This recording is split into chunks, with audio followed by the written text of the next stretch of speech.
اعوذ باللہ السمیع العلیم من الشیطان الرجیم بسم اللہ الرحمن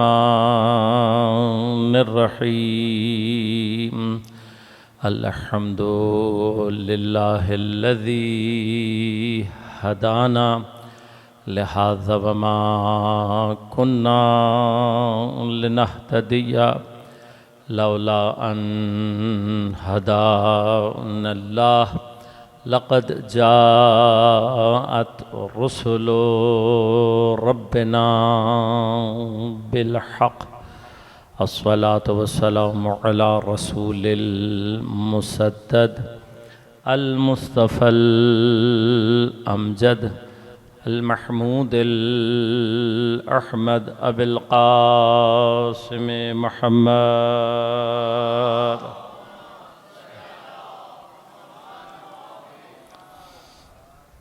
والصلاة والسلام على أسد الله الغالب غالب على كل غالب علي بن أبي طالب والصلاة والسلام على سيدة المعصومة المظلومة الطاهرة البتول بضعة الرسول فاطمة الزهراء سيدة نساء العالمين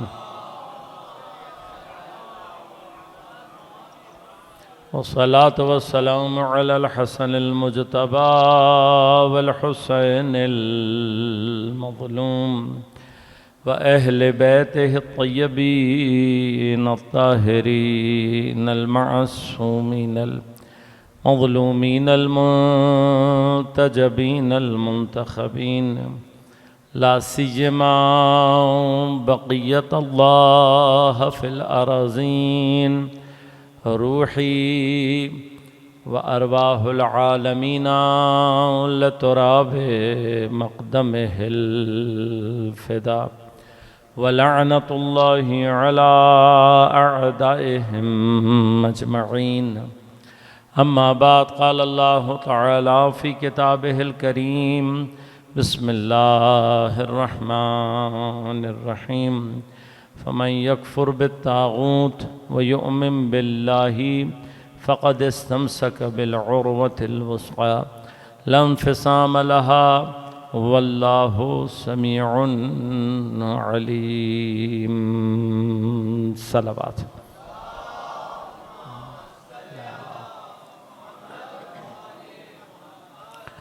مومنین کرام سامعین محترم عزیزان گرامی قدر عزاداران سید الشہداء عشرہ اربعین کی پہلے خمسے کی آج ہم آخری گفتگو میں داخل ہو رہے ہیں۔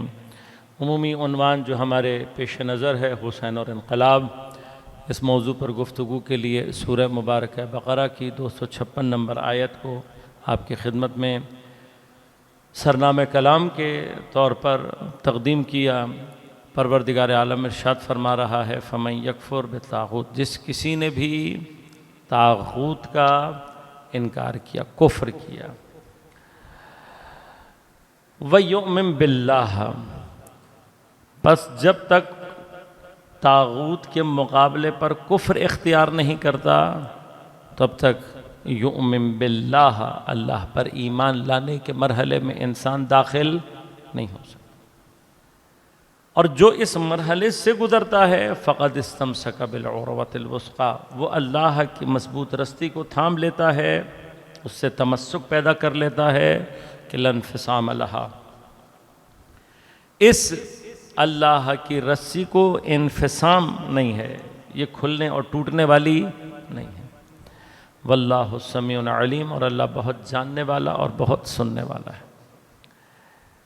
عزیزان گرامی قدر، آپ کی خدمت میں عرض کیا کہ کربلا میں امام حسین علیہ السلام جس شعور کو بیدار کرنا چاہتے ہیں، امام جس بصیرت اور آگاہی میں ہمیں لانا چاہتے ہیں، وہ شعور یہ ہے کہ انسان اپنے آپ کو مادیات، حس اور حیوانی کیفیات سے باہر نکالے اور کم از کم پہلے مرحلے میں انسان حیات انسانی کے مراحل میں داخل ہو سکے۔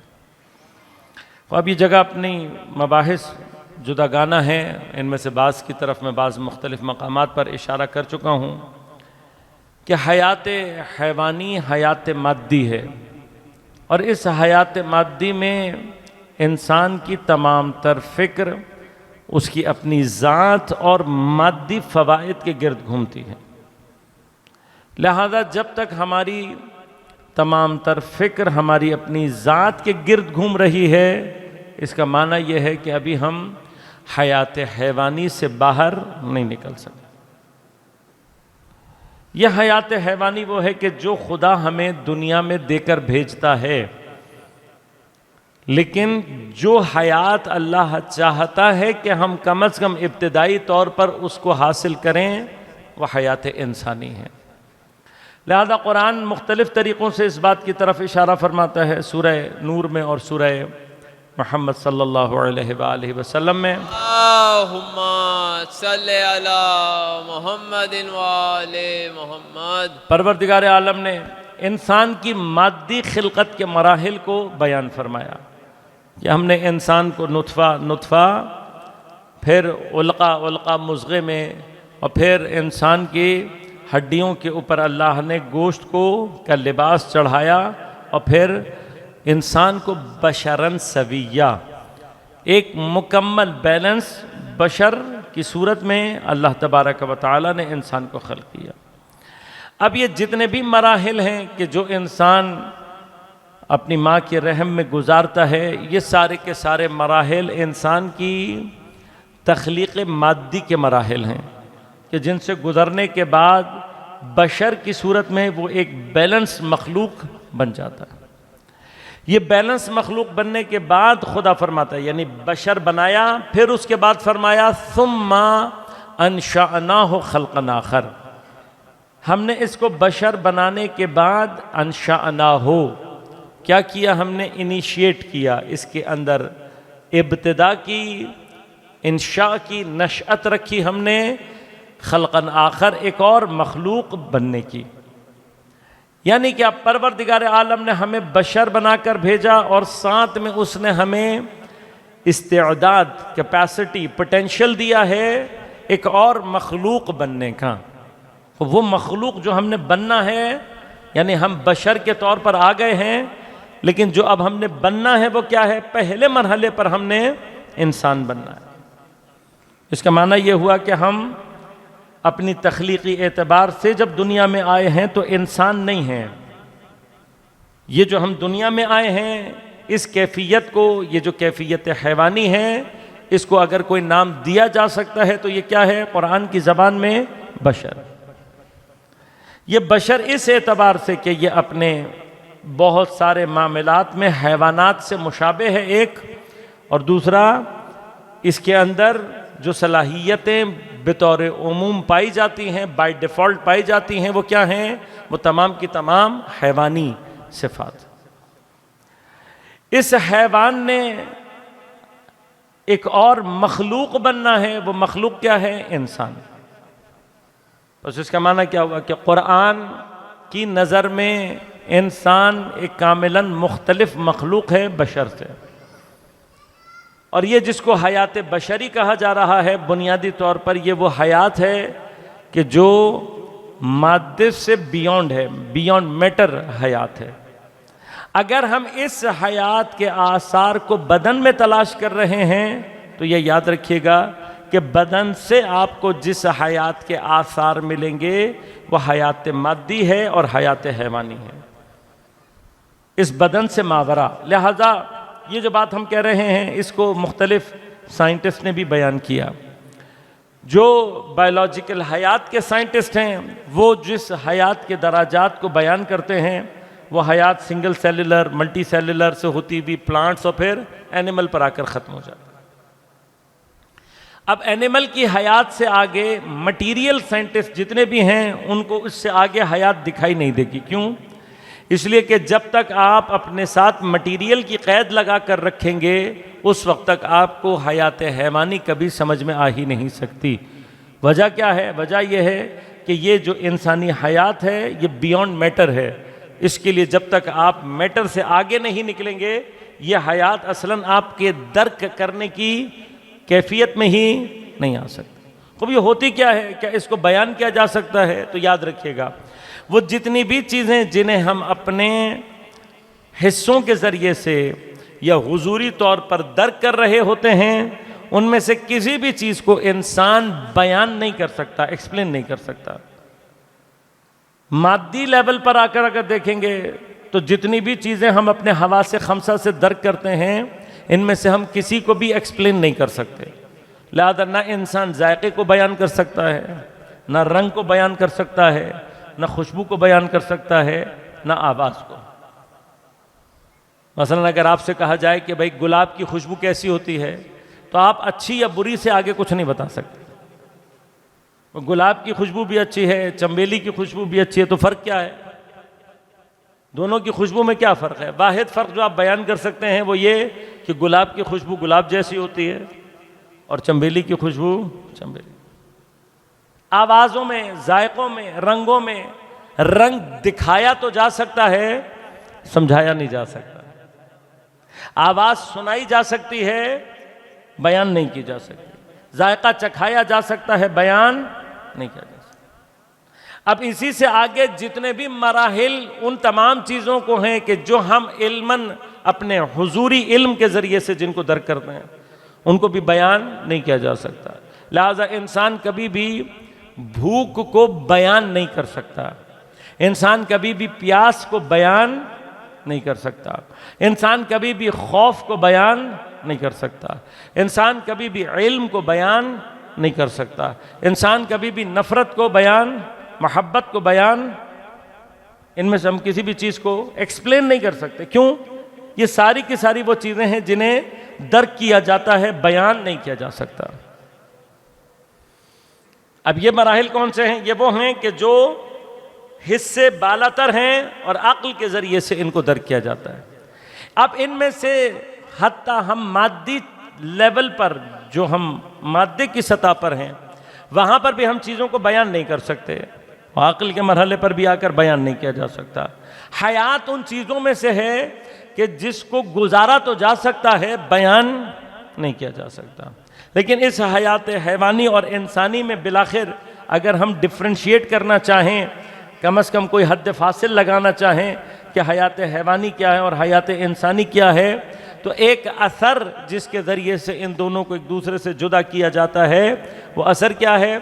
حیات حیوانی وہ ہے کہ جس میں حیوان صرف اور صرف اپنی ذات کے لیے زندہ ہوتا ہے، لہذا اس کے تمام اعمال، تمام افعال کا مرکز اس کی اپنی ذات ہے۔ اپنے لیے بہترین کھانا چاہتا ہے، اپنے لیے بہترین غذا چاہتا ہے، اپنے لیے بہترین گھر چاہتا ہے، اپنے لیے بہترین ساتھی چاہتا ہے، اپنے بچوں کی حفاظت کرے گا، اپنے خانوادے کی حفاظت کرے گا، اپنے گروہ کی حفاظت کرے گا۔ لہذا حیوان کو فرق نہیں پڑتا، اپنے بچے کو تو کھانا کھلائے گا لیکن ساتھ ہی کوئی اور بچہ اگر مر رہا ہے تو حیوان کو اس سے سروکار نہیں ہے۔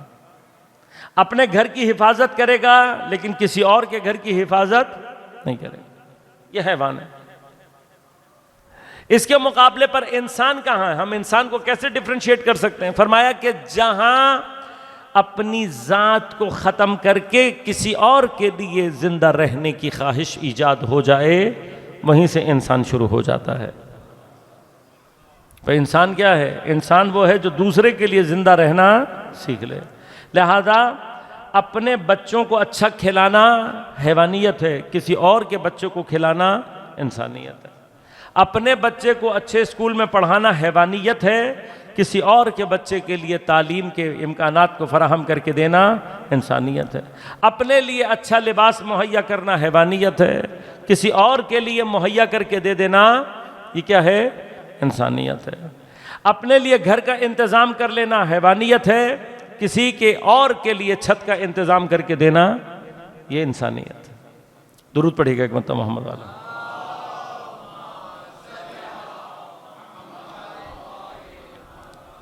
تو آپ غور کیجئے گا کہ کس طرح سے سید الشہداء ہمارے اندر شعور اور بیداری کو ایجاد کرتے ہیں۔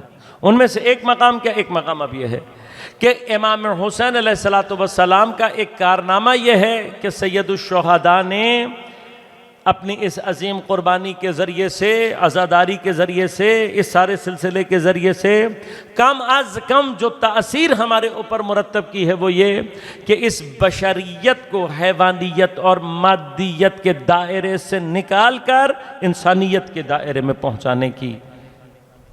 ہاتھ پکڑ کر سید الشہداء کیا کر رہے ہیں؟ ہمارا ہاتھ پکڑتے ہیں، جو بھی حسین علیہ السلام تک پہنچ جائے، ایک ابتدائی ترین کام کیا ہے کہ اس مادیت اور حیوانیت میں مبتلا بشریت کو اس جگہ سے نکالتے ہیں اور انسانیت کے دائرے تک پہنچا دیتے ہیں۔ یہ وہ ابتدائی ترین کام ہے جو کہ اگر کوئی بھی سید الشہداء تک پہنچ جائے خود بخود انجام پاتا ہے۔ لہذا یہ صرف حسینیت اور امام حسین سے مربوط افراد کے اندر ہے کہ اسی عزاداری کے پلیٹ فارم سے ہم اپنے سے زیادہ دوسرے کو کھلانے کی پرواہ کرنے لگتے ہیں۔ ہم اسی پلیٹ فارم سے اپنے سے زیادہ دوسرے تک پہنچنے کی کوشش کرنا شروع کر دیتے ہیں۔ عزاداری کی جو بنا ہے وہ کیا ہے کہ آپ اپنی ذات کی نفی کر کے دوسروں کے لیے زندہ رہنے کا سلسلہ آغاز کرتے ہیں۔ اسی کیفیت کو اربعین سید الشہداء نے ایک پوری تہذیب کی صورت میں ظہور دیا ہے۔ اب اگر آ کر آپ دوبارہ اربعین کو سمجھنا چاہیں کہ یہ اربعین کیا چیز ہے جو آپ کے اور ہماری نظر میں یا دنیا کی نظر میں صرف ایک واک کی صورت میں ظہور کر رہی تھی، لیکن نہیں، امام حسین علیہ السلام نے اپنے وجود سے اسی واک کو، اسی حرکت کو حضرت نے ایک ایسی انسانی تہذیب کی شکل دی ہے کہ جو اب انسانیت کی کیفیات کو دنیا کے سامنے لے کر آ رہی ہے۔ یہ انسانیت ہے کہ جہاں پر لوگ اپنے سٹیٹس کو بھولتے ہیں اور انسان کی خدمت کے لیے خود اپنے لیے راستہ تلاش کرتے ہیں کہ مجھے کہاں جا کر کیا کام انجام دینا ہے۔ یہ جو ایک انسانیت کی کیفیت ایجاد ہو رہی ہے، اب غور کیجئے گا، اس انسانیت کی کیفیت میں اب آپ کو خود بخود نظر آئے گا کہ جہاں ہم مادی دائرے سے باہر نکل کر حقیقی معنی میں انسانی خدمت کے دائرے میں آتے ہیں تو اب حیوان میں اور انسان میں فرق کیا رہتا ہے؟ انسان اور حیوان جب تک اچھا کام بھی اگر کر رہا ہوگا، بظاہر خدا کے نام پر بھی کر رہا ہوگا، لیکن اس کی انا اور میں اس کے اندر سے ختم نہیں ہو رہی ہوگی۔ لہٰذا ہم اپنے معاشرے میں بظاہر یہ سمجھتے ہیں کہ ہم نے یہ کوئی نیکی کا کام کیا ہے، ہم نے یہ چیز وقف کی ہے، ہم دین کے نام پر یہ پیسے مثلا لگا رہے ہیں، لیکن اس سب کے باوجود کیا ہوتا ہے؟ ہماری انا اور ہماری میں اس کے اندر باقی رہتی ہے، اور جب تک ہماری انا اور میں باقی رہتی ہے تب تک مشکل کیا ہوتا ہے؟ چیز وقف کر دی لیکن پھر بھی جان نہیں چھوڑی اس کی، اسی کے ساتھ لگے ہوئے ہیں، پیسے دیے، بھائی آپ نے اگر خدا کے نام پر وقف کر دیا آپ کے حصے کا کام ختم ہو گیا، اب دوسروں کو ان کے حصے کا کام کرنے دو۔ لیکن کیوں ہمارے معاشرے میں کیوس ہے؟ کیوں ہمارے معاشرے میں اختلاف ہے؟ کیوں ہمارے ہاں اتنی درگیری ہے؟ اس لیے کہ ہم نے کسی بھی منزل پر اپنے اندر کے حیوان کو ختم نہیں کیا۔ اب چونکہ ہمارے اندر انانیت ہے، ہمارے اندر میں باقی ہے، لہٰذا بظاہر ہم دین کا کام کر رہے ہیں لیکن چاہتے یہ ہیں کہ میں پہچانا جاؤں۔ ہم بظاہر اچھا کام کر رہے ہیں، ہیومینٹی کے لیے کر رہے ہیں، لیکن چاہتے کیا ہیں؟ میرا نام سامنے آئے، مجھے پہچانا جائے۔ یہی کیفیت اربعین میں جا کر مختلف ہو جاتی ہے۔ آپ دیکھیں اربعین میں ایک بڑی تعداد ایسے افراد کی ہے کہ جو وہاں جب خدمت کی غرض سے جاتے ہیں وہ اپنا اسٹیٹس بھول جاتے ہیں، اپنی زندگی کی ہر چیز کو، ہر مقام کو بھول جاتے ہیں، پہلے مرحلے پہ اپنے لیے خود خدمت کو تلاش کرتے ہیں۔ اب چونکہ بے نام خدمت کرنا چاہ رہے ہوتے ہیں لہذا ان کو اس بات سے فکر نہیں ہوتی کہ میرا نام آئے گا یا نہیں، انہیں اس بات کی ٹینشن نہیں ہوتی کہ مجھے کوئی ریوارڈ ملے گا یا نہیں، مجھے آ کر کوئی شاباشی دے گا یا نہیں، میرے نام سے کوئی چیز چلے گی یا نہیں۔ وہاں پر کیا ہو رہا ہے؟ لوگ اپنے آپ کو خدمت سید الشہداء میں ضم کر رہے ہیں۔ وہاں کیا ہو رہا ہے؟ وہ کہتے ہیں بھئی ہماری تصویر مت کھینچو، ہمیں تصویر کھینچنے کی ضرورت نہیں ہے۔ وہاں کیا ہے؟ وہ کہتے ہیں ہم جتنا گمنام ہو کر یہاں پر اس وقت زوار سید الشہداء کی خدمت کریں گے اتنا ہی ہم سمجھتے ہیں کہ ہمارا مقصد حاصل ہو گیا۔ بڑے بڑے افسر ہیں، بڑے بڑے پیسے والے افراد ہیں، بڑے بڑے جاگیردار ہیں، سیاستدان ہیں، علماء ہیں، فقہاء ہیں، سوسائٹی کے ہر مرحلے سے بڑے بڑے نام ہیں، وہاں جا کر کیا چاہتے ہیں؟ اپنے آپ کو گمنام کرنا چاہتے ہیں۔ وہاں پر کوئی نہیں چاہتا کہ میری تصویر آئے، وہاں کوئی نہیں چاہتا کہ مجھے میرے نام سے پہچانا جائے، اور پھر اپنے لیے ادنا سے ادنا کام کو بھی اپنا کام سمجھ کر انجام دے رہے ہیں۔ یہی جو انسانیت کے، آپ غور کریں، جیسے ہی انانیت ختم ہوتی ہے، انانیت کے ختم ہوتے ہی خود بخود ایک انسجام کی کیفیت ایجاد ہونا شروع ہو جاتی ہے، ایک اتحاد کی صورت ابھرنا شروع ہو جاتی ہے۔ کیوں؟ اس لیے کہ اجزاء انسانی، اگر انسان ہو تو اگر کہیں پر انسان ہوگا تو انسان کی صلاحیت یہ ہے کہ وہ اپنے اعضاء، اپنے اجزاء کو اپنی طرف کھینچتا ہے، جمع کرتا ہے۔ یہ کیفیت انسان کے اندر خود بخود پائی جاتی ہے۔ لہذا اب جب تک وہ زندہ ہے اپنے اعضاء کو، یہ حیات کی علامتوں میں سے ہے، جہاں کہیں پر کسی چیز کے اندر زندگی ہوتی ہے، زندگی اور موت کے فرقوں میں سے ایک اہم فرق کیا ہے؟ کسی بھی شے کے اوپر جب موت طاری ہوتی ہے تو اس کی موت کا اثر کیا ہوتا ہے؟ اس کے اجزاء پریشان، اس کے اجزاء بکھرنا شروع ہو جاتے ہیں۔ ہندو شاعر ہے پنڈت نارائن چبکست، جن کا مشہور زمانہ شعر ہے، وہ کہتے ہیں زندگی کیا ہے؟ عناصر میں ظہور ترتیب۔ ہندو شاعر ہیں، کیا کہتے ہیں؟ زندگی کیا ہے؟ عناصر میں ظہور ترتیب۔ موت کیا ہے؟ انہی اجزاء کا پریشان ہونا۔ یہ جو اب پورا فلسفہ ہے، اور بلکہ اس سے زیادہ اہم فلسفہ پنڈت نارائن چبکست کے اس سے پہلے شعر میں ہے۔ عام طور پر ہم یہ والا شعر زیادہ یاد رکھتے ہیں، لیکن میرے حساب سے پنڈت صاحب کا جو اس سے پہلے اس غزل کا یا اس کلام کا جو پہلا مطلع ہے وہ اس سے زیادہ، اور پہلا شعر اس سے زیادہ قوی ہے۔ فرماتے ہیں کہ درد دل پاس وفا جذبہ ایماں ہونا، درد دل پاس وفا جذبہ ایماں ہونا، آدمیت ہے یہی اور یہی انسان ہونا۔ اصل جو فلسفہ ہے وہ یہ ہے، ہندو مگر اس بات کی طرف متوجہ ہیں۔ کیا ہونا چاہیے انسان میں؟ درد دل ہونا چاہیے۔ انسان کی صفات میں کیا ہے؟ پاس وفا، جو کہا ہے اپنے قول پر، اور جذبہ ایمان ہونا۔ پس اگر ایمان نہیں ہے تو چلتا پھرتا جنازہ تو ہو سکتا ہے، انسان نہیں کہلایا جا سکتا۔ حیوانیت کے مرحلے پر ہے، ابھی انسان نہیں بنا۔ بس یہ صفات اگر ہیں، درد دل پاس وفا جذبہ ایمان ہونا، تو آدمیت ہے یہی اور یہی انسان ہونا۔ زندگی کیا ہے؟ عناصر میں ظہور ترتیب۔ موت کیا ہے؟ انہی اجزاء کا پریشان ہونا۔ بس موت اور حیات کی ڈیفینیشنز میں کیا چیز ہے؟ ایک اثر موت کا یہ ہے کہ جہاں موت ہے وہاں اختلاف ہے، جہاں موت ہے وہاں افتراق ہے، لیکن جہاں حیات ہوگی وہاں انسجام ہے، جہاں موت ہوگی وہاں، جہاں زندگی ہے وہاں اتحاد۔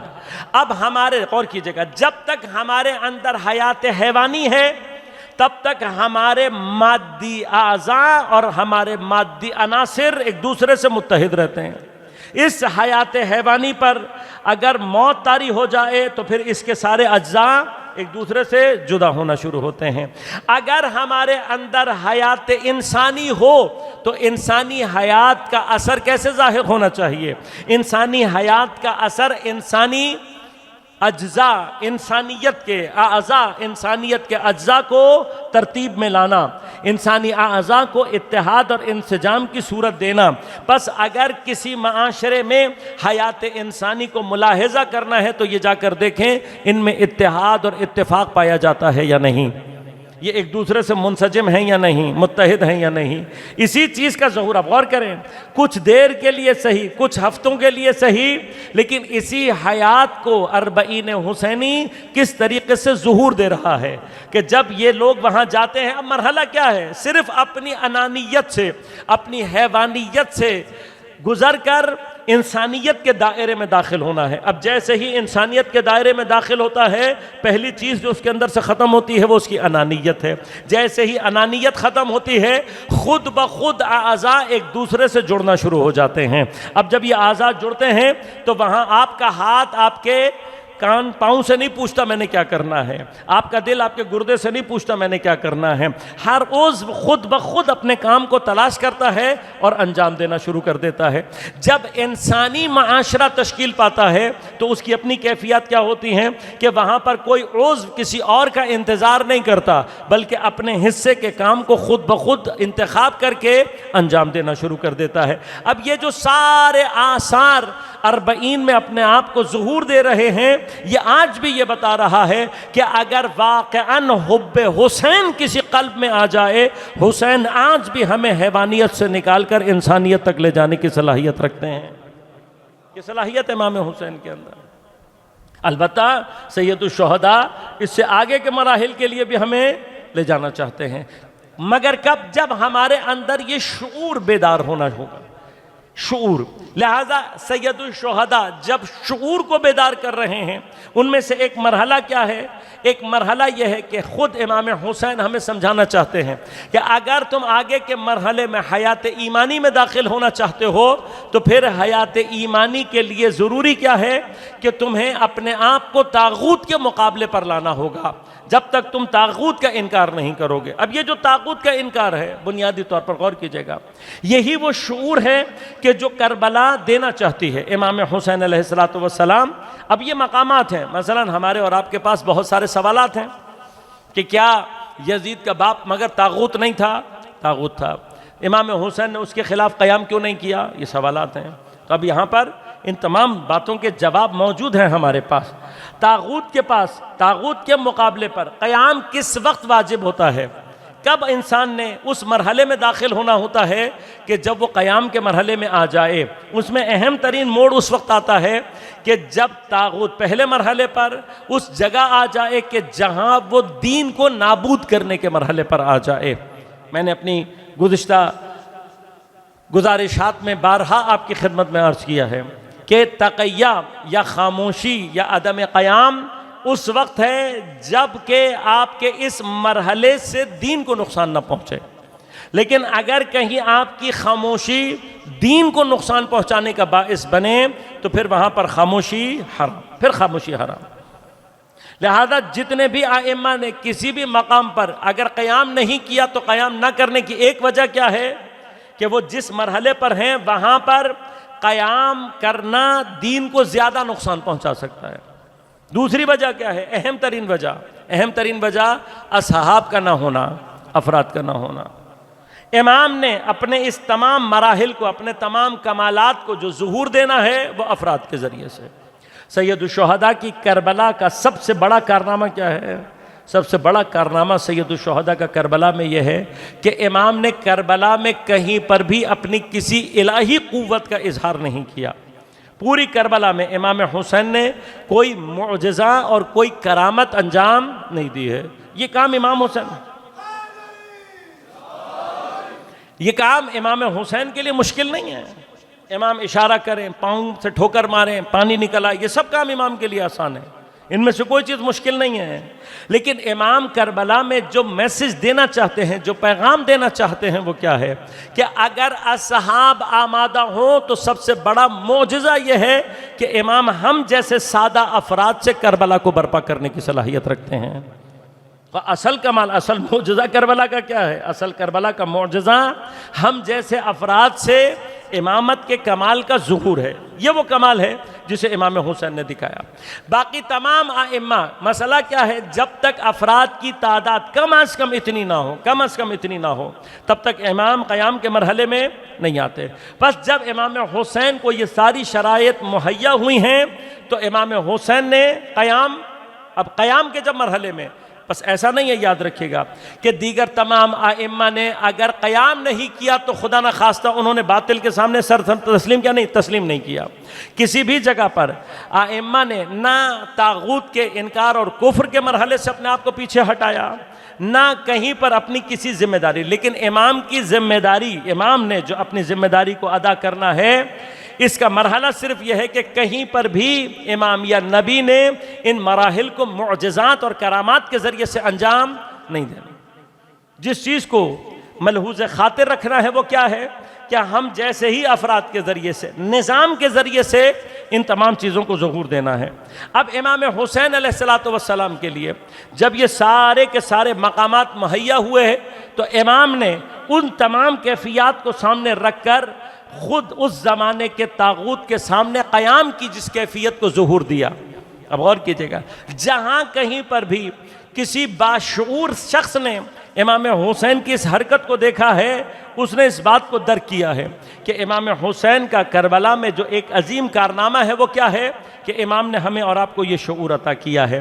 لہذا حضرت معین الدین چشتی علیہ الرحمہ نے جس وقت کربلا کی اس ساری کیفیات کو ملاحظہ کیا تو آپ کی وہ مشہور ربائی کہ جو تقریباً ہر زبان پر ہمارے ہاں محفوظ ہے کہ شاہ است حسین، بادشاہ است حسین، دی است حسین، دی پناہ است حسین، ان دو مصروں کا جو اصل جگہ اور مقام ہے وہ آخری دو مصروں میں ہے۔ یعنی یہ جو ساری باتیں بیان کی ہیں، کیوں؟ اس لیے کہ سرداد نہ داد دست در دست یزید، امام نے اپنا سر دے دیا لیکن طاغوت زمان یزید کے ہاتھ پر بیعت نہیں کی۔ سرداد نہ داد دست در دست یزید، اپنا سر دے دیا لیکن یزید کے ہاتھ میں اپنا ہاتھ نہیں دیا۔ یہ کہنے کے بعد فرماتے ہیں حقا کے بنا الہ الہ است حسین۔ اب یہاں جو چیز واقعاً ہمیں اور آپ کو سمجھنے کی ضرورت ہے وہ یہ کہ حضرت معین الدین چشتی علیہ الرحمہ نے واقعاً یہ اشعار بعض اوقات ان اشعار میں سے لگتے ہیں کہ جس کے لیے روایات کہتی ہیں کہ تائید روح الامین ہوتی ہے تو ایسے اشعار وجود میں آتے ہیں۔ یہ ان اشعار میں سے ہے، حقا کے بنا الہ الہ است حسین۔ دیکھیے کہیں انہوں نے نہیں کہا کہ اللہ کی بنا امام حسین ہیں، نہ پورا کلمہ استعمال کیا لا الہ الا اللہ، نہیں لا الہ الا اللہ نہیں، کس کی بنا ہیں؟ لا الہ کی بنا ہیں۔ یہ جو لا الہ کی بنا ہے، اس کو یہ وہ شعور ہے کہ جو امام حسین کربلا میں ہمیں اور آپ کو دینا چاہتے ہیں۔ یہ لا الہ کیا ہے؟ غور کیجئے گا، ہم اور آپ عام طور پہ لا الہ کا جو ترجمہ کرتے ہیں کہ کوئی معبود نہیں سوائے اللہ کے، یہ جو باقی تمام معبودوں کا انکار ہے، یہ کہنا کہ کوئی معبود نہیں، تھوڑی دیر کے لیے غور کیجئے گا کہ یہ لا الہ اس دور میں کہ جب لوگ بت پرست ہیں، اس دور میں جب لوگ مشرک ہیں، اس دور میں اس لا الہ کا معنی تقریباً صراحت کے ساتھ سمجھ میں آتا ہے کہ جو لوگ بت پرستی کر رہے ہیں، جو لوگ مشرک ہیں، وہ جب لا الہ کہیں گے تو اس کا معنی کیا ہوگا کہ یہ سارے بت، یہ جتنی بھی چیزیں ہیں، جتنے بھی جھوٹے معبود ہیں، ان میں سے کوئی بھی معبود نہیں ہے، کوئی بھی الہ نہیں ہے سوائے اللہ کے۔ لیکن کبھی آپ غور کیجئے گا کہ میرے اور آپ کے لیے اس لا الہ کا معنی کیا ہے؟ ہم نے اور آپ نے کبھی کسی بت کو سجدہ کیا؟ کبھی ہمارے ذہنوں میں کبھی بھی کوئی اور خدا کبھی کوئی تصور ذہن میں نہیں رہا، ہمارے اور آپ کے لیے کوئی تصور ہی نہیں ہے۔ نسلوں سے ہم ماشاءاللہ مسلمان چلے آ رہے ہیں، اجداد کے اجداد ہمارے مسلمان، اور اتنے سالوں میں ہم نے نہ ہمارے اجداد نے، ہم نے تو کبھی بت پرستی کی ہی نہیں، ہمارے کسی ذہن کے کسی گوشے میں کوئی بت ہے ہی نہیں۔ تو پھر میرے اور آپ کے لیے لا الہ کی کیا معنی ہے؟ جب ہم نے کوئی بت پرستی نہیں کی، جب ہمارا سر کسی معبود کے سامنے جھکا ہی نہیں، تو پھر میرے اور آپ کے لیے لا الہ کا معنی کیا ہے؟ میں اور آپ کیوں کہہ رہے ہیں لا الہ؟ پھر میرے اور آپ کے لیے کہنے کی کیا ضرورت ہے؟ ہم کہیں مثلا انما الہنا اللہ، ہم کہیں کہ بھئی ہمارا معبود صرف اللہ ہے، کافی ہو جائے معاملہ۔ تو ہم نے تو کہا ہی نہیں، ہم نے جب کسی کے سامنے سر جھکایا ہی نہیں، جب ہم نے کسی اور کو الہ بنایا ہی نہیں، تو میرے اور آپ کے لیے پھر لا الہ الا اللہ کہنا کیوں ضروری ہے؟ اب غور کیجئے گا، لیکن ہم اور آپ اس سے فارغ ہیں؟ نہیں، فارغ نہیں ہیں۔ ہم بھی جب تک لا الہ نہیں کہیں گے، ہم بھی الا اللہ کی منزل میں داخل نہیں ہو سکتے۔ اب اس لا الہ کی بت پرستی کے بعد دوسری تفسیر کیا ہے؟ یہ الہ کیا صرف بتوں کی شکل میں باقی ہے؟ نہیں، امام حسین یہی بات سمجھا رہے ہیں۔ بت پرستی کے بعد جو بت پرستی سے زیادہ خطرناک مرحلہ ہے شرک کا، وہ ہے کہ جہاں پر انسان طاغوت کے سامنے سر جھکانا شروع کر دیتا ہے۔ لہٰذا اب گرچہ ہم بت پرست نہیں ہیں، لیکن اگر کہیں پہ بھی ہمارے ذہنوں میں خدا کے علاوہ کسی کے لیے سپر پاور کا تصور آ گیا، ہم نے خدا کے علاوہ کسی کو بھی سپر پاور سمجھ لیا، تو جیسے ہی ہم نے کسی کو بھی سپر پاور سمجھا، یہ جملہ اپنے اندر خود شرک رکھتا ہے۔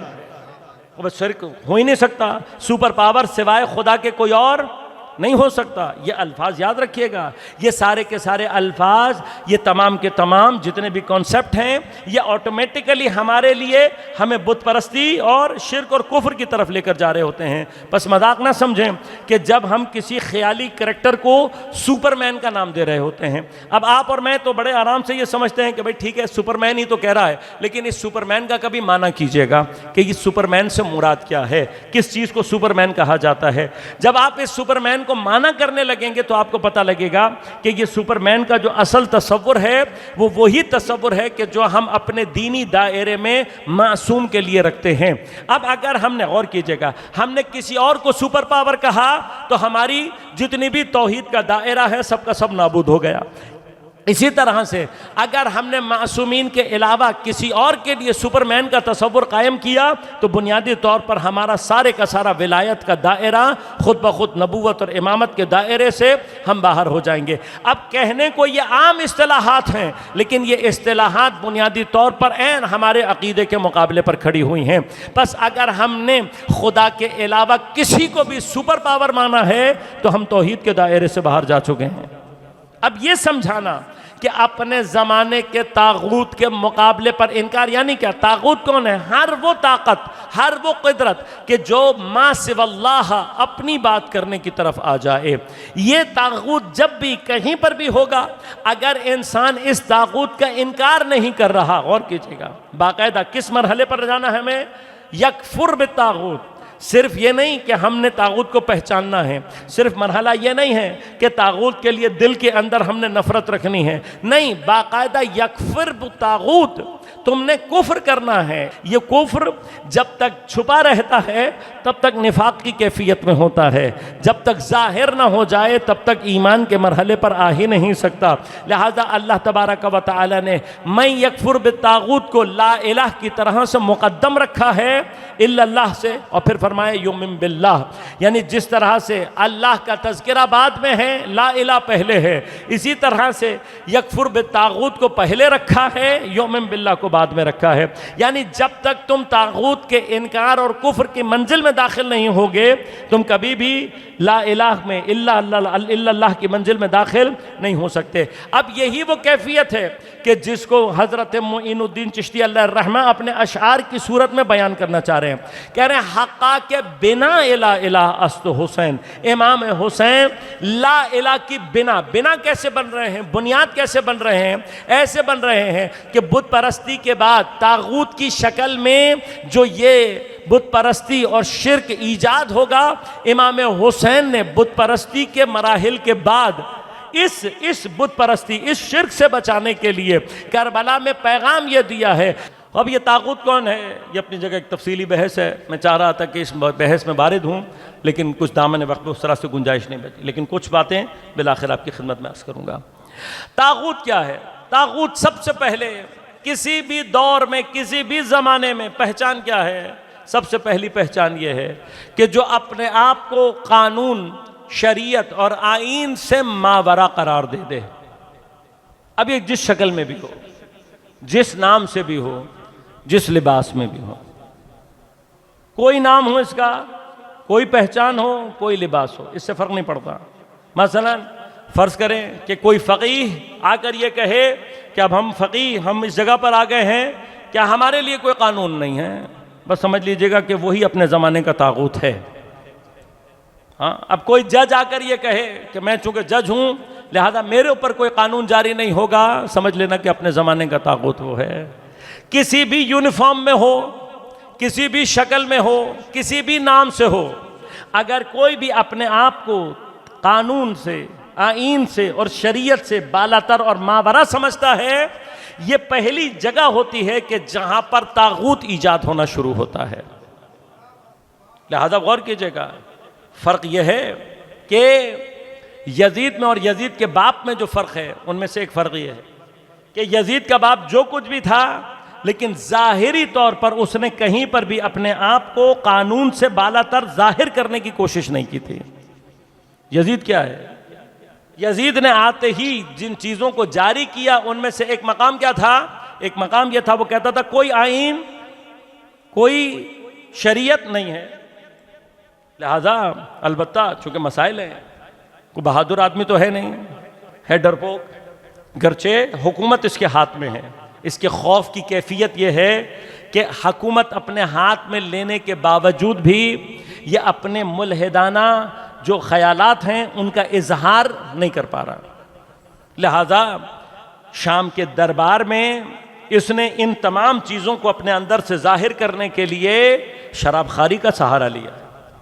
اب میں اس مقام پر نہیں ہوں، کبھی موقع رہا تو انشاءاللہ آپ کی خدمت میں عرض کروں گا کہ سائیکالوجسٹ کے اندر ایک پوری بحث ہے کہ بعض اوقات ہمارے لاشعور میں ہمارا حقیقی عقیدہ موجود ہوتا ہے، لیکن ہمارا اپنا ہی ڈیفنس میکینزم ایک ہے انسان کا، یعنی یہ ہم سب کے ساتھ پرابلم ہے ویسے، کہ اس کیفیت میں مثلا ابھی ہم اگر جاننا چاہتے ہیں کہ ہمارا حقیقی عقیدہ کیا ہے، ہم اس کیفیت میں بھی اپنے حقیقی عقیدے کو اظہار نہیں کر سکتے۔ کیوں نہیں کر سکتے؟ کیونکہ ہمارے لاشعور اور ہمارے شعور کے درمیان میں ہمارے تحت شعور کے اندر ایک ایسا ڈیفنس میکینزم موجود ہے کہ جو کبھی بھی ہمارے حقیقی عقائد کو ظاہر ہونے نہیں دیتا، اور کبھی کبھار اگر اس عقیدے میں کنفلکٹنگ سچویشنز ہوں تو پھر انسان بہت ساری پیچیدگیوں کا شکار ہو جاتا ہے۔ اب مرحلہ کیا ہے؟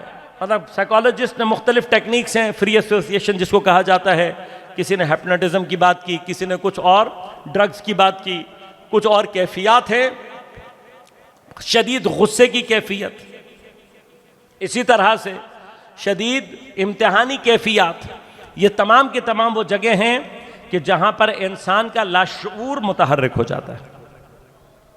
ایک انسان کے اوپر مثلا بے بسی کی کیفیت، کیوں اللہ تعالیٰ نے امتحان کو قرار دیا ہے پیمانہ ایمان؟ اس لیے کہ امتحان میں ہی پتہ لگتا ہے کہ حقیقی ایمان کیا ہے۔ اسی طرح سے یہ جو آپ کے اندر کیفیت ہے، بعض اوقات شدید غصے کی کیفیت میں آپ کے اندر سے جو چیز نکل رہی ہوتی ہے ایک کیفیت ہوتی ہے، ہر غصہ نہیں، ایک خاص کیفیت ہے جس کے اندر بعض اوقات اسی کیفیت میں جب آپ بالکل ایک فری سٹیج میں آ جاتے ہیں ہو سکتا ہے۔ اسی طرح سے بعض اوقات یہ کیفیت ان لوگوں پر بھی طاری ہوتی ہے کہ جو اینستھیزیا لینے کے بعد ریکوری کے سٹیج میں ہوتے ہیں، اور یہ بہت ہوتا ہے، ہم نے بھی تجربہ کیا، میں خود پرسنلی تجربہ کر چکا ہوں کہ جب انسان ریکوری میں آ رہا ہوتا ہے ایک سٹیج ایسی آتی ہے کہ جہاں پر اس کا شعور اور لاشعور ابھی پوری طرح سے بیدار نہیں ہوا ہوتا، تو پھر اس کے لاشعور سے چیزیں نکل کر آ رہی ہوتی ہیں۔ میں نے خود تجربہ کیا ہے، بعض افراد نے اس سٹیج میں وہ باتیں کہیں کہ جو ہمارے دور دور تک کسی کو بھی معلوم نہیں تھا، اور جب انہوں نے ہوش میں آنے کے بعد ہم نے ان سے پوچھا، اور جن چیزوں کے ہم نے نام بتائے جو اس نے اس حالت میں لیے تھے، تب اس کو یقین آیا کہ میں نے بے ہوشی میں یہ سارے راز اپنے کھول دیے۔ بلکہ ایک بڑا مشہور واقعہ بھی ہے، ایک بہت بڑا سرجن تھا ہارٹ کا یورپ میں، اور وہ کہتا ہے کہ میں نے چونکہ بہت مشہور تھا تو بڑی بڑی شخصیات آتی تھیں اس کے پاس آپریشن کرا۔ وہ کہتا ہے کہ میں نے بڑی بڑی شخصیات کے راز اسی حالت میں سنے، اور مجھے سب سے زیادہ جو ہنسی آتی تھی، اور وہ یعنی میرے لیے جو ایک چیز تھی تفریح کا باعث کہہ لیں آپ، وہ یہ تھا کہ حتیٰ بڑے بڑے مذہبی شخصیات بھی آتی تھیں میرے پاس علاج کرانے کا۔ میں نے مختلف مذہب کے بڑی بڑی شخصیات آتی تھیں، اور پھر حالت ریکوری میں وہ جو باتیں کرتے تھے اس سے پتہ لگتا تھا کہ ان کا ظاہر کیا ہے اور ان کا باطن کیا ہے۔ خود اپنے یادداشت میں لکھتا ہے، کہتا ہے ایک مرتبہ شیعوں کے کوئی بہت بڑے عالم میرے پاس علاج کرانے کے لیے آئے، کہا میں نے اپنے اسسٹنٹ کو خاص طور پر کہا میں نے ہر مذہب کے بڑے عالم کو جو آ چکا ہے اب تک میں دیکھ چکا ہوں، یہ واحد مذہب ہے کہ جس کا پہلا بندہ ہمارے پاس کوئی آیا ہے، لہذا میں چاہتا ہوں کہ تم خاص طور پر جب یہ ریکوری میں آئیں تو مجھے بلانا۔ کہا جب وہ حالت ریکوری میں آ رہے تھے تو انہوں نے عربی میں کچھ کلمات پڑھنا شروع کیے۔ اب جب انہوں نے عربی میں پڑھنا شروع کیا تو ہمارے ہی اس میں اسسٹنٹس میں سے ایک کوئی شخص تھا عرب، اس کو بلایا گیا کہ بھئی جلدی آؤ۔ آنے کے بعد اس سے کہا کہ یہ جو بول رہے ہیں یہ بیان کرو۔ تو وہ جو عربی میں جملات دہرا رہے تھے اس شخص نے جب وہ الفاظ سنے تو اس نے خود گریہ کرنا شروع کر دیا۔ تو یہ کہنے لگے، میں نے اس سے پوچھا مجھے بتاؤ ٹرانسلیٹ کر کے کہ یہ کیا پڑھ رہے ہیں؟ اس نے کہا کہ یہ جو دعا پڑھ رہے ہیں اتنی خوبصورت دعا تو میں نے بھی کبھی زندگی میں نہیں سنی، یہ جو ان کے اندر سے اس وقت نکل رہا ہے۔ پھر کہا میں نے باقاعدہ سرچ کیا تو مجھے پتہ لگا کہ شیعوں کے امام زین العابدین علیہ الصلوۃ والسلام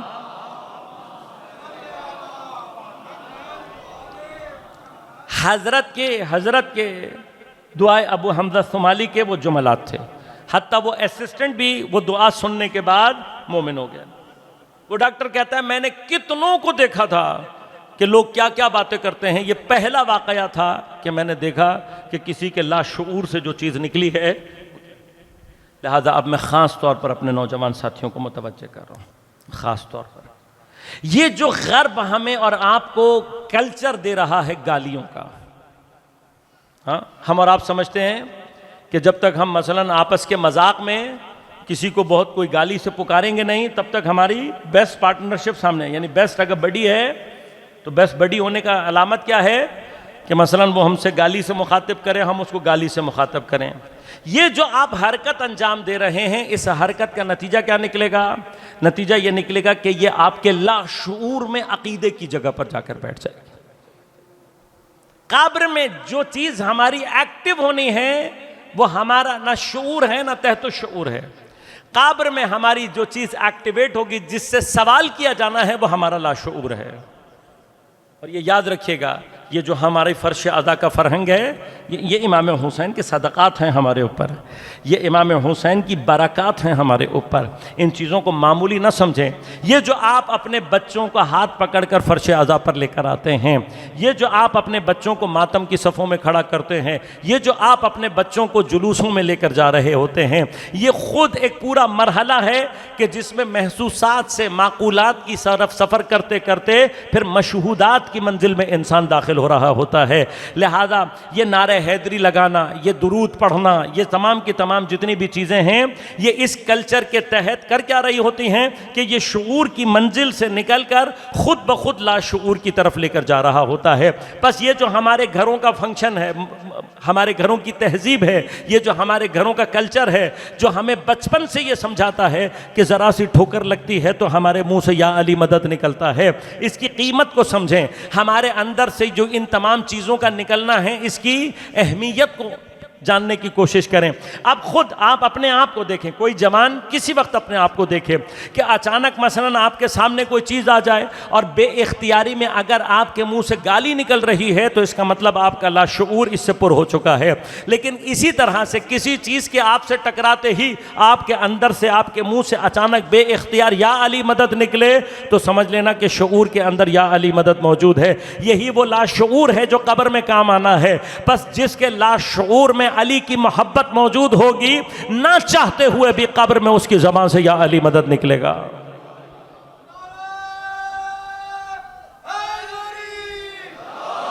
ان تمام چیزوں کی حیثیت ہے۔ اللہم صلی علی محمد و علی محمد۔ تو اب طاغوت بنیادی طور پر کیا چاہتا ہے؟ طاغوت بنیادی طور پر ہمیں اور آپ کو اس سٹیج میں لے کر جانا چاہتا ہے۔ پہلا مرحلہ طاغوت کیا کرتا ہے؟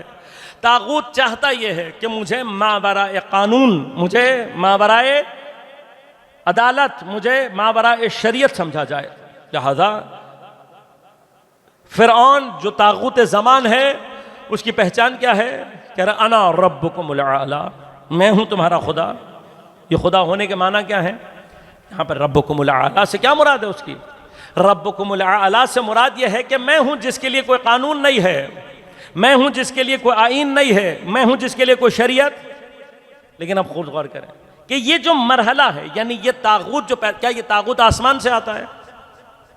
کہاں سے آتا ہے؟ آیت اللہ جوادی عاملی نے بڑا خوبصورت جواب دیا۔ فرمایا اگلی ہی آیت میں جو اللہ تبارک و تعالی ارشاد فرما رہا ہے، آیت کی ترکیب کے اندر پورا جواب موجود ہے۔ اگلی آیت میں کیا فرما رہا ہے؟ اللہ ولی الذین آمنوا یخرجہم من الظلمات الی النور۔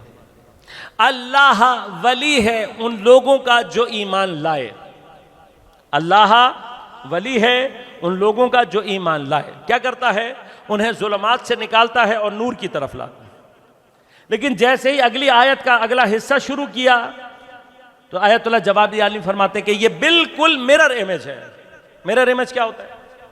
مرر امیج یہ ہوتا ہے کہ آپ کے اصل امیج کا بالکل الٹ ہوتا ہے.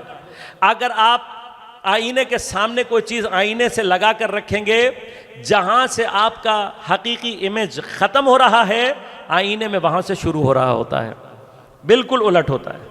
آیت کی ترکیب بالکل الٹ ہے. اللہ ولی الذین آمنوا، اللہ ولی ہے ان لوگوں کا جو ایمان لائے. اگلے جملے میں خدا کیا کہہ رہا ہے؟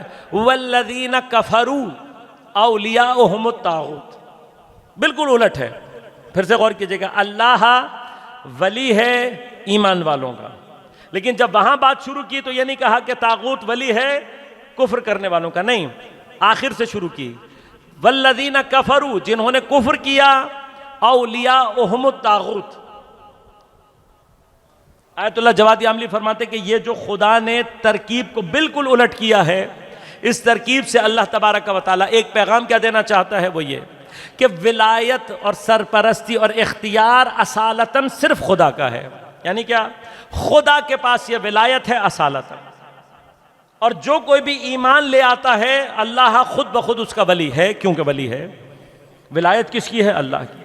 فرمایا طاغوت کی کوئی ولایت نہیں ہے، طاغوت کے پاس کوئی ولایت نہیں ہے. لیکن کیا ہوتا ہے؟ والذین کفروا، جیسے ہی کوئی کفر اختیار کرتا ہے، اللہ کی ولایت ہے، جیسے ہی ایمان لائے گا خود بخود اللہ کی ولایت میں ہے. لیکن کیا ہوگا؟ جیسے ہی یہ اپنے آپ کو کفر کے ذریعے سے اللہ کی ولایت سے نکالتا ہے، جیسے ہی اپنے آپ کو اللہ کی ولایت سے نکالے گا، اولیاؤہم الطاغوت، خود بخود طاغوت کی ولایت میں چلا جائے گا.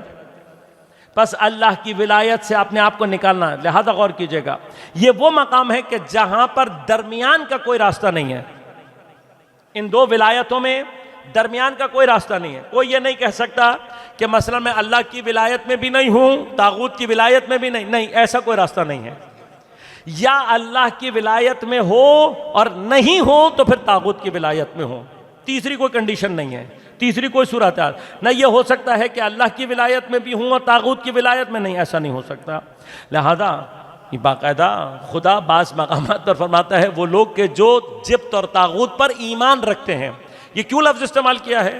اللہ تبارک و تعالیٰ بتانا چاہتا ہے کہ بعض لوگ جو ظاہر میں ہو سکتا ہے روزہ نماز پڑھ رہے ہوں، اگر یہ طاغوت پر ایمان لائے ہوئے ہیں تو پھر خدا پر ایمان کا ان سے کوئی تعلق نہیں ہے.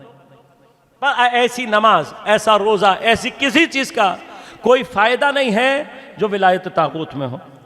اب یہ ولایت طاغوت کہاں سے آتی ہے؟ فرمایا والذین کفروا، جیسے ہی لوگ کفر کرنا شروع کرتے ہیں یہ آٹومیٹیکلی ولایت طاغوت میں جانا شروع ہو جاتے ہیں. بس ہمارے ایمان کی کمزوری ہے جو طاغوت کو پنپنے میں مدد دیتی ہے. لہذا اب طاغوت اپنی اس کیفیت میں آنے کے بعد کرتا کیا ہے؟ ہمارے اس کفر کا فائدہ اٹھانے کے بعد اپنی اس حکومت کو مستقل بنانے کے لیے طاغوت کا بہترین راستہ کیا ہے؟ اس کا بہترین راستہ ہے کہ جو قرآن نے بھی بنایا، استخف قومہ. طاغوت کیا کرتا ہے؟ اپنی قوم کو ذلیل اور خوار اور پست رکھتا ہے. وہ آج کے دور میں یہ کیسے ہوتا ہے؟ طاغوت کیا کرتا ہے؟ اپنے آپ کو اس منزل پر رکھنے کے لیے، وہ اقوام کا استحصال کرنے کے لیے اور ان کو ذلیل اور خوار رکھنے کے لیے آج کے طاغوت کے پاس راستہ کیا ہے؟ بہترین راستہ یہ ہے کہ جس قوم کا آپ نے استحصال کرنا ہے، ایک اس کے تعلیمی نظام کو تباہ کر دیں، دو اس کے انتظامی امور کو کرپشن میں مبتلا کر دیں. اب ان دونوں چیزوں کے ذریعے سے جتنے بھی ہمارے پر طاغوت ہیں، اب جو بھی طاغوت ہے، اب مجھے کسی کا نام لینے کی ضرورت نہیں ہے، پاکستان میں اس وقت چاہے وہ کوئی ادارہ ہو، چاہے وہ کوئی تنظیم ہو، چاہے وہ کوئی بھی ہو، اگر کوئی بھی پاکستان میں اس وقت اپنے آپ کو پاکستان کے آئین اور قانون اور اسلام سے بالا تر سمجھ رہا ہے، سمجھ لیں کہ وہ پاکستان کا طاغوت ہے. اور یہ طاغوت کیا کر رہا ہے؟ یہ طاغوت یہ کر رہا ہے کہ اقوام کو اپنے زیر کرنے کے لیے، اقوام کا استحصال کرنے کے لیے، ان کو ذلیل اور خوار کرنے کے لیے بہترین طریقہ کیا ہے؟ ان کے تعلیمی نظام کو کرپٹ کر دو. اب آپ غور کیجئے گا، کبھی آپ نے غور کیا کہ پاکستان کے بعض علاقوں کی یونیورسٹیاں آج تک کیوں سیدھی نہیں ہو سکیں؟ کبھی غور کیا آپ نے؟ یہ پاکستان میں ہی کیوں ہے؟ کیوں بلوچستان کی ساری جتنی بھی یونیورسٹیز ہیں ان میں چیٹنگ عام ہے؟ کیوں سندھ کی، کراچی کی یونیورسٹیوں میں اور تعلیمی نظام میں چیٹنگ عام ہے؟ کیوں ہے؟ اور ہمارے لیے تو بہت آسان کام ہے کہ اے لیولز او لیولز کرو اور پھر کسی طرح سے کسی بھی ڈگری کو حاصل کرو اور پھر پاکستان سے فرار۔ ایک بہت بڑی تعداد ہے۔ ہم کون سا راستہ اختیار کر رہے ہیں؟ فرار کا۔ یہ ساری باتیں، مگر حضرت موسیٰ کے دور میں یہ سارا کچھ نہیں تھا، مگر دیگر انبیاء کے دور، مگر امام حسین کے دور میں یہ سب نہیں ہے، سب کچھ ہے۔ امام حسین کیا سکھا رہے ہیں؟ امام حسین یہ سکھا رہے ہیں، بتا رہے ہیں، آپ حسینی فکر کو اگر اپنے اندر رکھیں گے، اس حسینی فکر کا کمال ہی یہ ہے کہ یہ فرار پیدا نہیں کرتی، کرار پیدا کرتی ہے۔ سرداد نہ داد دست دست یزید، یہ جو مرحلہ ہے، امام نے صرف انکار نہیں کیا ہے بلکہ کہا سر دیا لیکن ہاتھ نہیں دیا۔ یعنی کیا؟ یہ جو بنا بنے ہیں امام لا الہ الا لا الہ کی، یہ بنا کیسے بنے ہیں؟ زبان سے انکار کر کے نہیں، بلکہ مقتل میں آ کر بنے ہیں، سر دے کر بنے ہیں۔ یہ جو سر دینے کی رسم امام حسین نے سمجھائی ہے، اور کیا ہوا آپ غور کریں، امام حسین نے یہ آیت پڑھی ہے، رجال صدقوا ما عاہدوا اللہ علیہ۔ حضرت فرما رہے ہیں کہ یہ جو میرے ساتھ آئے ہوئے ہیں، یہ وہ مردان خدا ہیں جو خدا سے کیے ہوئے وعدے کو ادا کرتے ہیں۔ ایک جاتا ہے، اس کے بعد دوسرا آتا ہے، یہی وہ کیفیت ہے۔ یہ جو امام اس آیت کو دہرا رہے ہیں، امام جانتے ہیں کہ ہم مقاومت کی منزل پر ہیں۔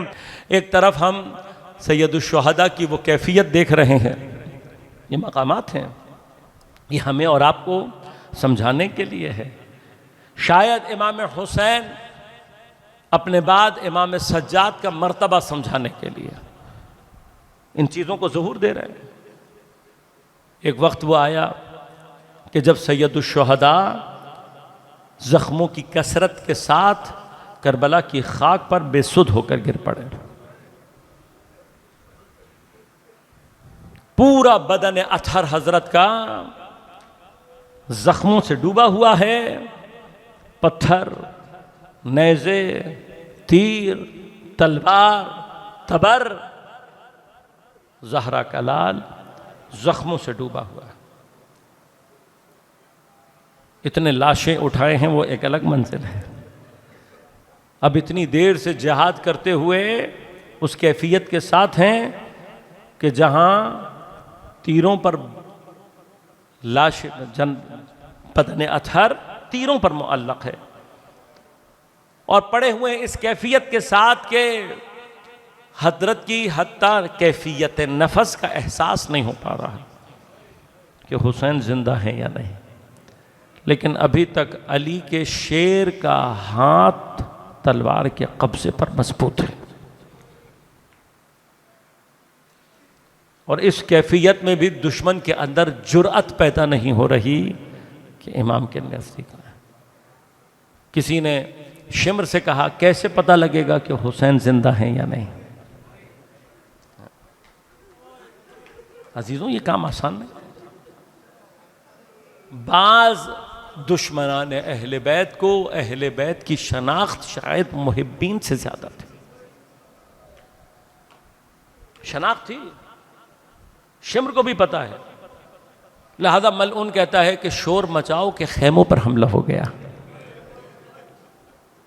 جس وقت یہ شور مچایا گیا نا کہ خیموں پر حملہ ہو گیا، تو ایک مرتبہ تاریخ نے دیکھا کہ امام نے اپنی تمام تر قوت کو جمع کیا اور ایک مرتبہ تلوار کو ٹیک لگا کر گھٹنوں کے بل دوبارہ کھڑے ہو گئے اور آواز دے کر کہا تمہاری دشمنی میرے ساتھ ہے، خبردار میرے حرم کی طرف مت جانا۔ ذرا تصور کریں کہ امام اپنی آخری سانس تک حرم کی طرف آنکھ اٹھنے نہیں دے رہے، اور امام سجاد نے اپنی امامت کے پہلے مرحلے پر آنکھ کھولی ہے تو بیبیوں کو سربراہ نہ دیکھا، بے چادر۔ کیا آسان ہے سید الشہداء کے لیے بازاروں اور درباروں میں شہزادیوں کے ساتھ جانا؟ لہٰذا یہ وہ غم ہے کہ جب پوری عمر امام سے جب بھی پوچھا گیا مولا سب سے زیادہ مصائب کہاں گزرے ہیں، تو جس نے پوری کربلا کا مشاہدہ کیا ہے اس نے صرف ایک نہیں 3 مرتبہ کہا ہے شام شام شام، صرف شام کا تذکرہ کیا ہے۔ مولا شام میں ایسا کیا تھا؟ کہا ہمیں باغی سمجھ کر وارد کیا گیا تھا، جہاں سے گزرے ہیں یا ہمیں زبان کے تانے ملے ہیں یا پتھر ملے ہیں یا ہمارے پر کچرا پھینکا ہے یا آگ پھینکی گئی، لیکن سخت مراحل کہاں ہیں؟ جب اس قافلے کو کئی گھنٹے بازار سے گزارنے کے بعد، کئی گھنٹے باب الساعہ پہ کھڑا کرنے کے بعد دربار کی پوری آرائش کر کے ایک مرتبہ دربار کے اندر داخل کیا گیا۔ امام سجاد سر جھکا کر ایک کونے میں کھڑے ہو گئے، گلے میں طوق ہے، ہاتھوں میں اور پیروں میں زنجیریں ہیں، چپ چاپ کھڑے ہیں۔ شہزادیاں جب داخل ہوئی ہیں تو ملعون ایک ایک شہزادی کا نام لیتا ہے۔ شہزادی کے پاس اس کے علاوہ کوئی مرحلہ نہیں ہے کہ ایک دوسرے کے پیچھے اپنے آپ کو چھپا رہی ہیں، لہذا دربار میں ایک خالی کونا دیکھ کر بیبیاں دائرے کی صورت میں بیٹھی ہیں تاکہ ایک دائرے کی صورت میں آ کر ایک دوسرے کے ساتھ اپنے آپ کو چھپا سکیں، اور اس دائرے کے درمیان میں عفت اور حیا کی وہ ملکہ جو وارث چادر تطہیر ہے، اپنے آپ کو ایسے سمیٹ کر میری شہزادی بیٹھی ہے۔ تاریخ نے جملے لکھے ہیں گویا اپنے وجود کا اظہار نہیں کرنا چاہتی، اس کیفیت کے ساتھ اہل بیت آ کر بیٹھ گئے ہیں۔ وہاں پر ملعون شراب پی رہا ہے، اور شراب پیتے پیتے اب جب شراب سے اس کے اندر وہ کیفیت طاری ہوئی ہے تو ایک مرتبہ اپنے ان ملحدانہ اشعار کو دہرانا شروع کیا اور اپنے ملحدانہ عقائد کا اعلان کیا، اور پھر جب بہت زیادہ شراب کا نشہ سر پر چڑھا تو ملعون نے ایک چھڑی اٹھا کر سر اقدس سید الشہداء سے بے حرمتی شروع کی۔ بس عزیزو یہ وہ مقام تھا کہ جہاں ایک مرتبہ سید الساجدین امام صبر نے سر اٹھا کر للکار کر کہا ملعون جن ہونٹوں پر تو ضربت لگا رہا ہے یہ بوسگاہ رسالت ہیں، پیغمبر نے ان ہونٹوں کو بوسہ دیا ہے۔ حضرت کی جب آواز گونجی تو ایک مرتبہ شرابی نے پوچھا یہ کون ہے؟ کہا یہ علی ابن الحسین ہیں۔ کہا میں نے تو کہا تھا ان کے سارے مردوں کو قتل کر دینا، اسے زندہ کیوں لے کر آئے ہو؟ کہا یہ بیمار بہت تھا، ہم نے سمجھا تھا کہ شاید سفر کی صعوبتوں میں مر جائے گا، لیکن یہ زندہ یہاں تک آ گیا۔ شرابی نے کہا اگر زندہ یہاں پر آ گیا ہے تو ابھی میرے سامنے قتل کر دیا جائے۔ بس عزیزو جیسے ہی امام سجاد کے قتل کا حکم ملا، دربار میں 300 حبشی جلاد کھڑے ہوئے تھے۔ ایک جلاد نے تلوار نکالی اور امام کی طرف قدم بڑھانا شروع کیا۔ ابھی امام کے نزدیک نہیں پہنچا تھا جب ایک مرتبہ حلقے میں سے وہ بی بی جو اپنے آپ کو سمیٹ کر بیٹھی ہوئی تھی ایک مرتبہ حلقے کو توڑ کر باہر نکلی، اپنے آپ کو امام سجاد سے لپٹا دیا اور کہتی ہے خبردار جب تک میں زندہ ہوں کوئی میرے بیٹے کو ہاتھ نہیں لگا سکتا۔ بی بی کی آواز کا گونجنا تھا۔ شرابی نے ایک دفعہ پوچھا کہ یہ کون ہے؟ کہا یہی تو علی کی علی بیٹی ہے، یہی تو زینب کبریٰ ہے جس کے خطبوں نے تیری پوری حکومت کو لرزہ براندام کر دیا۔ کہا میں نے بڑا نام سنا ہے، آج اسے بھی قتل کر دو۔ بس جب جناب زینب کے حکم کا قتل کا حکم ملا تو ایک مرتبہ جلاد نے جناب زینب کی طرف حرکت کرنا شروع کی۔ اس مرحلے پر بیویوں کے حلقے سے ایک اور بی بی آگے بڑھی ہے، بال سفید ہیں، چہرہ سیاہ ہے، اور اپنے آپ کو بی بی کے سامنے کھڑا ہو کر کہتی ہے خبردار کسی نے میری شہزادی کو ہاتھ لگایا جب تک میں زندہ ہوں۔ شرابی نے پوچھا اب یہ کون آ گیا؟ کہا یہ ان کی کنیز ہے، نام فضہ ہے۔ کہا کنیز کی یہ مجال، اس کو بھی قتل کر دو۔